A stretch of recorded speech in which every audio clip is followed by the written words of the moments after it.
Yours is Abia, Mm-hmm. and I'm pronouncing it correctly. Yeah, it's great.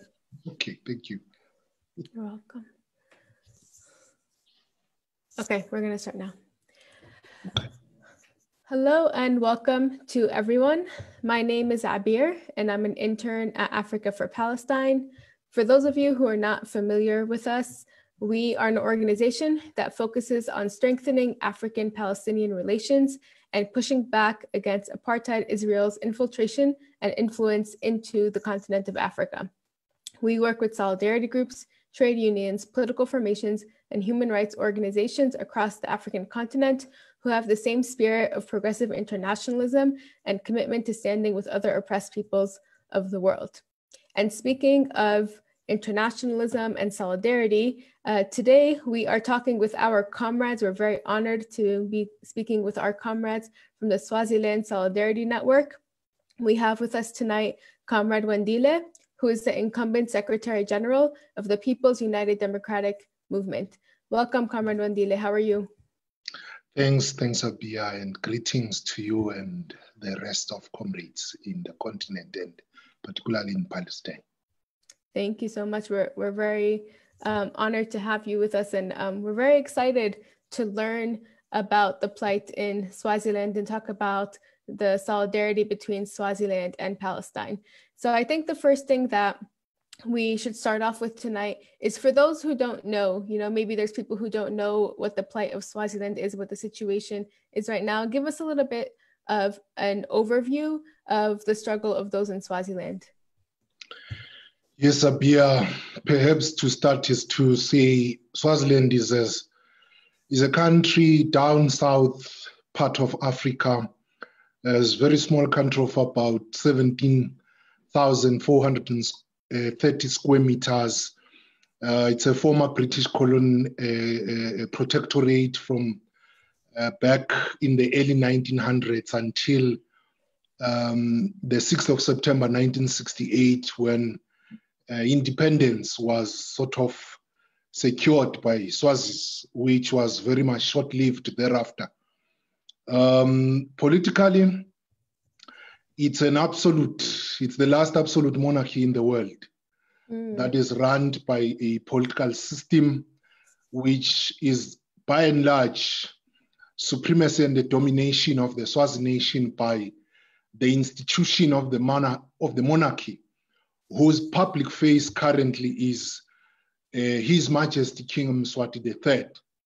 Many of you might have seen him in various other platforms. He currently is the public face, if I were to put it that way, of a political system that for 47 years, since the fateful abrogation of the Constitution, of the Independence Constitution of 1968, which happened on the 12th of April 1973. So this, as I've already alluded, is basically a political system where the monarchy is supreme and dominates every political, social, and economic sphere of the entire nation, doing away a lot, actually entirely, with the sovereignty of the people, as well as our ability to draw our destiny as a nation, which connects very well and a lot with the Palestinian struggle. Yes, thank you for that overview. And if you can just give us a little bit information, I know that you're part of the People's United Democratic Movement. So can you, before we go into Palestine, tell us a little bit about the work that you all do? Yes, PUDEMO is a liberation movement in Swaziland that was formed in 1983, which among many of its documents, for instance, if we were to look at the People's Manifesto, which was adopted in 1996, in the 10 goals that PUDEMO has, the last one, or the concluding part of the manifesto says, to the international community, we declare that we shall work towards maintaining peace in the region, in Africa and the world at large. We believe in the settlement of both domestic an international dispute by peaceful negotiations.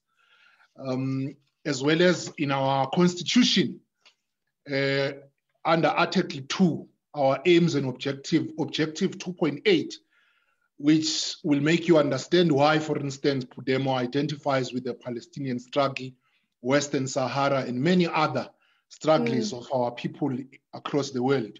We say in Article 2, objective number 2.8, we identify ourselves with and actively participate in struggles of all people, oppressed people throughout the world, in pursuit of democracy, human rights, national liberation, people-centered development, protection of the environment, the disarmament, and global economic justice, world peace, and international solidarity in general.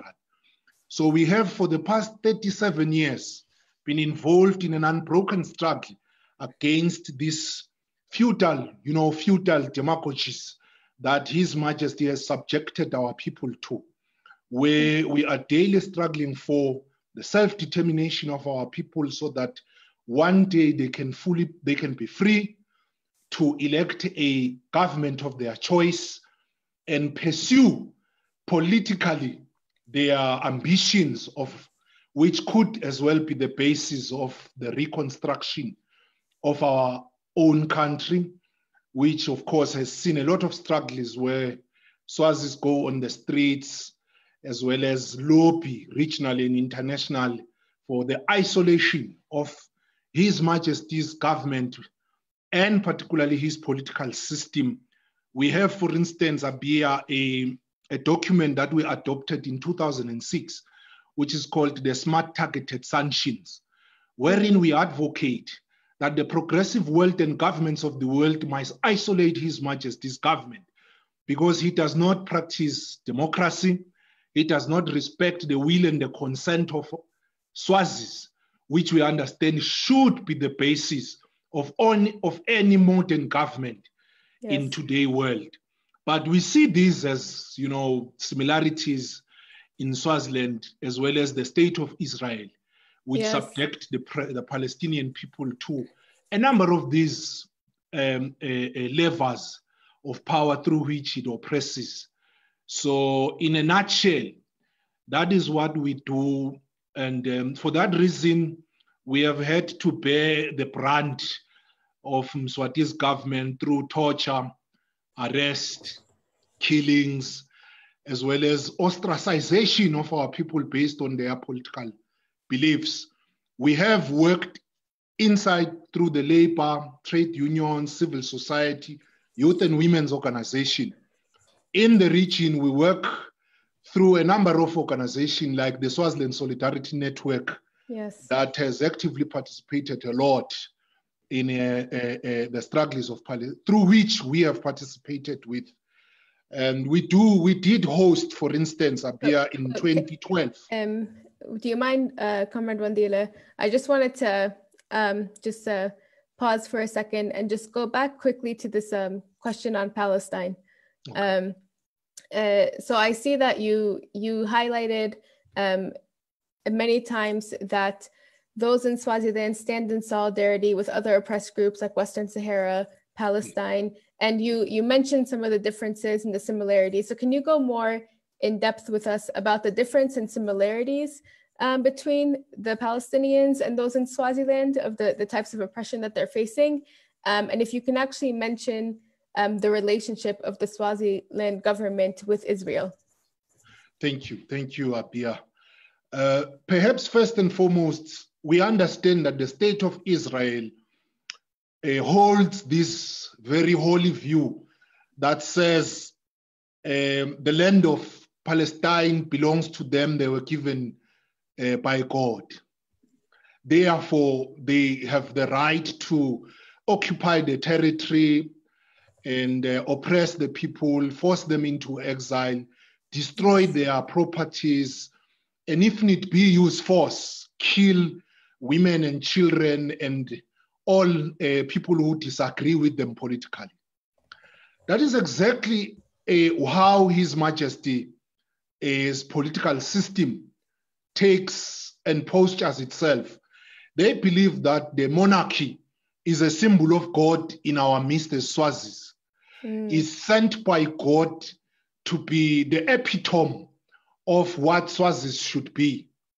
They are the ones who must practice and exercise their political rights as well as economic rights, because there has to be the relationship should be vertical, in the sense that is a relationship between their king and subjects. Yes. Then the king and the monarchy as a family are the ones who have the preserve of politics is their preserve. It is not supposed to be enjoyed and exercised by me and you as ordinary people on the streets. That is the first similarity. The second similarity, it pursues this political system, the state of Israel, not for any other reason. It engages in a supremacist political arrangement, which is apartheid in fashion, that seek primarily to galvanize political power, with which it then uses to advance class interest, narrow class interest of the elites of the state of Israel. So is the situation in Swaziland.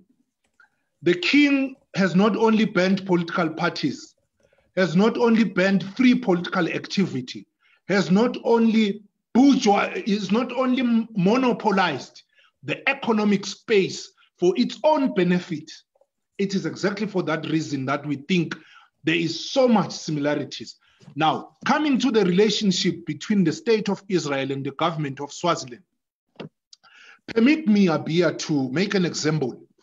On the 20th of December 2016, in Jerusalem, in a state visit by the then Prime Minister of Swaziland, Dr. Barnabas Dlamini, where he met the Prime Minister Benjamin Netanyahu, where it was meant to strengthen the relationship.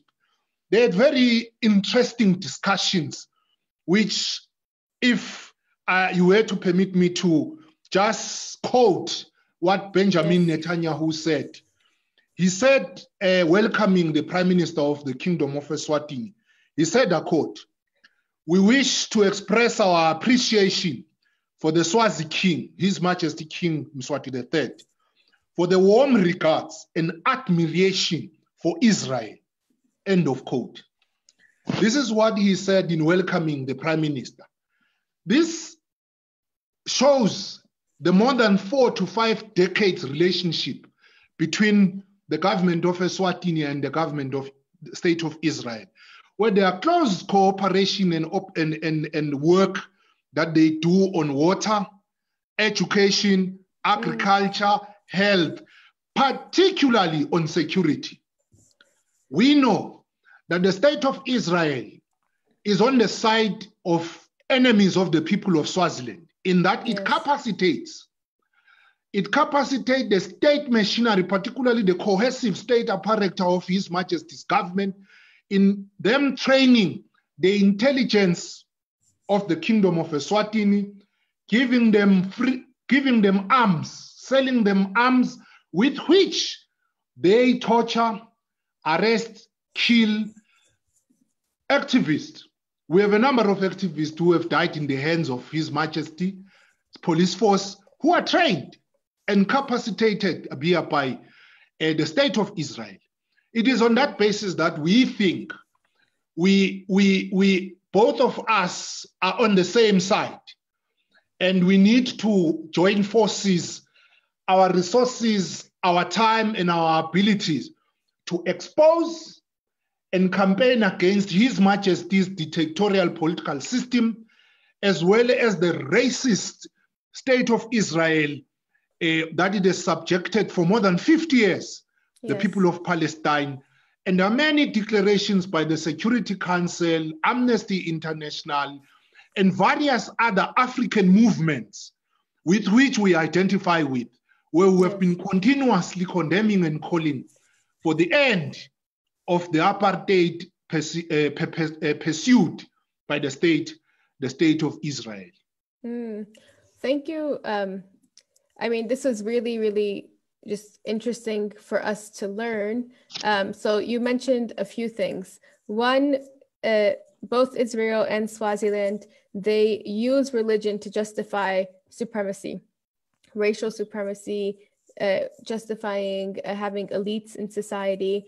And they both ban the economic freedom of the people, democratic freedom of the people, freedom of movement, et cetera, et cetera, et cetera. And I think most notably, this mention of how the Israeli government is training those in Swaziland to arrest, kill, torture activists, and we know that the Israeli government they spread their security forces across the globe. It's really, for me as a Palestinian and as someone who also grew up in America, knowing they trained the police in America who are now oppressing Black people, African Americans in the United States. And all over the globe, they're and now learning in Swaziland, they're also using their, this training between security forces to kill activists. I just think it's really harrowing to know that this is happening. But I think what you were mentioning is really important, which is now let's talk about what can we do about this as those who stand in solidarity with one another. So first, I want to ask you, what are some of the efforts that have been made to create solidarity between Palestinians and those in Swaziland? Abia, I've already hinted, for instance, that PUDEMO is part of the critical players that gave birth to the Swaziland Solidarity Network. That is a lot of, through which we're able to advance a lot of our ideas, and as well as join forces with solidarity movement in the region and in the continent. Further to that, PUDEMO, through its auxiliary structures in 2012, hosted BDS at the George Hotel, in what is known as the George Hotel in the hub of Swaziland, where we invited BDS to come over to educate our own activists around the struggle of the Palestinian people, which I think is the first step that we must strengthen. We must strengthen the effort of educating, political education of our Swazi activists inside Swaziland and outside Swaziland, as well as various allied forces inside, labor, students and women and youth that PUDEMO works and has been leading for quite some time. Because there is a lot of, for instance, use of religion to justify and rationalize, if not to sanitize, the oppression that the state of Israel subject the children, women, and the people of Palestine. And sometimes the church in Swaziland takes that narrow, biblical, poor, analytical posture of, the Holy Land. If you oppose Israel, you are opposing God and stuff like that. So we need, and you must understand and appreciate that, a struggle that is anchored on religion can be quite polarized and quite contentious. So we need a strong political education, and PUDEMO is a force that has been willing and is still willing to engage in that. That's point number one. Yes. Then point number two, we need to strengthen a continental and a global movement. Israel, again, in this very meeting I made an example of, Benjamin speaks about the strengthening of ties between the state of Israel and Africa, and the deepening of economic, social, and political cooperation with Africa. And he literally somewhere says, this is our way of re-engaging and entering Africa. Yes. The vulnerabilities of various African states is being used and manipulated by Israel and its allied forces, particularly the US government, which has continued to veto at Security Council the more than 65 resolutions and more that the world has unilaterally been speaking about against the behavior of the state of Israel. So we need to globalize the campaign for the struggle of the people of Palestine and the struggle of the people of Swaziland, as well as other, for instance, the Polisario, the people of Western Sahara, and various other struggles. We need to we need to strengthen the disinvestment. We need to hit where it matters. Yes. We not just to make noise, Abina. We need to devise campaigns that hit where it matters the most. And the economy of His Majesty's government is the wind beneath the wings and the oxygen, if not the lifeblood, that keeps Mswati's arrogance and persistency for the past 47 years, as well as the more than 50 years of the behavior and the oppression of the state of Israel. So we need to engage and strengthen our ties around those programs. And of course, identifying or sanction of all forms, like for instance, pushing for structures, international structures, to criminally hold Benjamin Netanyahu and others personally responsible for the death of thousands and thousands, hundreds of thousands of innocent women, children, and the people of Palestine, as well as isolate His Majesty King Mswati III, so that he doesn't have free lunch and free fly across, and particularly visiting democratic states. And as well as, of course, we see in some quarters that there are structures and institutions that want to sanitize, like the judiciary of South Africa. If we take what a very respectable judge that we look up to and envy a lot, if we look at the recent work that they have done under the leadership of the Chief Justice in South Africa.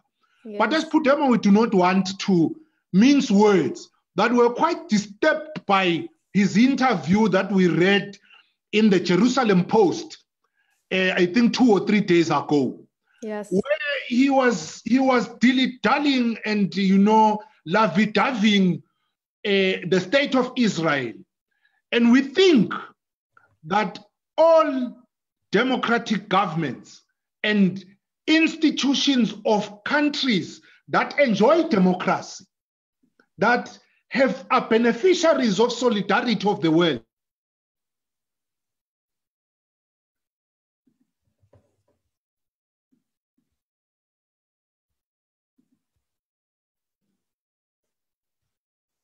Wandile, I think you are paused. Just want to make sure everything is working.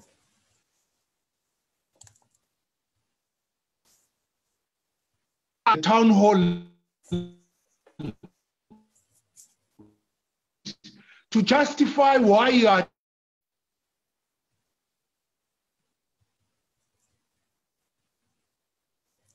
okay. It seems like Wandile's internet is breaking.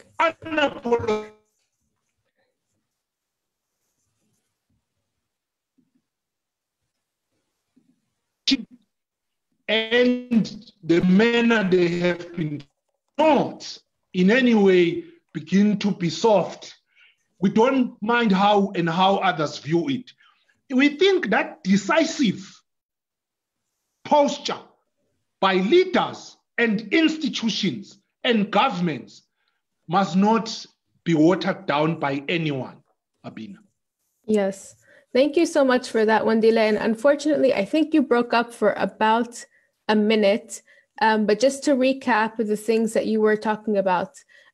Firstly, you brought up, we need to fight back against these religious justifications against supremacy. And I really appreciate that you mentioned what's happening now with the Chief Justice in South Africa, because this is something that Africa for Palestine has been amplifying the disappointment, and people are calling him now to resign because of these statements, which is supporting the state of Israel using this religious justification, which is just totally wrong and incorrect. And you brought up the hitting the economy, divestment campaigns, and making sure that we are we are divesting from these systems that are allowing, you know, these leaders to travel and have conferences with each other and you know, spread this intelligence, et cetera, but then also oppress the people within their localities. So these are really important points. And your last point, political education. And I think that's, you know, I think that's a really important point. And I'm really happy to hear that there was a delegation that came to Swaziland and taught about the Palestinian cause. You know, we really appreciate you teaching us about Swaziland, you know, to all the viewers who are on this webinar, because people may not know the entire struggle, and people also may not know how these struggles all connect with one another. So I really appreciate all of these suggestions, and we do hope to continue to work with PUDEMO, with the Swaziland Solidarity Network, to continue this work and build some campaigns together and continue doing this political education. So are there any last words, last things that you want to tell the audience? Yes, Abina, we hold this view that we are faced with a very tough situation and a very painful struggle on both ends, the people of Swaziland as well as the people of Palestine. It, of course, would be our humble and revolutionary and moral and political call to all progressive forces of the world to throw their weight behind the struggles of the people of Palestine and the people of Eswatini, as well as the people of the struggle of the people of Western Sahara, and many other struggles that time and again surfaces. What people must never forget, Apina, is that there's any struggle, if it succeeds, it's a contribution to the struggle of building a better world. If our struggle and our democracy in South Africa, Mozambique, and the rest of the continent does not build a better society, then it puts an indictment on the tapestry of the politics of our continent and of our modern politics. It says it can't be that democratic states find nothing extremely wrong about the state of Palestine, the state of Israel, and the state of Eswatini, to a point that it accommodates and warms up with, for instance, Mswati, who uses the power that he has illegally usurped in 1973 in what, if I use a judgment of the Supreme Court of Swaziland in 2000, in the case of Maqetsheni and Gamkweli, the Supreme Court, Judge Browdy in the case said, what King Sobhuza II, who is the father to the current, did is tantamount to a coup. So if governments of the world will warm up to a state whose power is got through a coup, it put question on international law, it put question on all the institutions that we have put in place, SADC, AU, and the UN. Yes. So our view is that a more decisive solidarity movement in the region and in the continent, as well as more decisive states in Africa particularly, because Israel has not necessarily been a friend of the Africans, as well as its allies.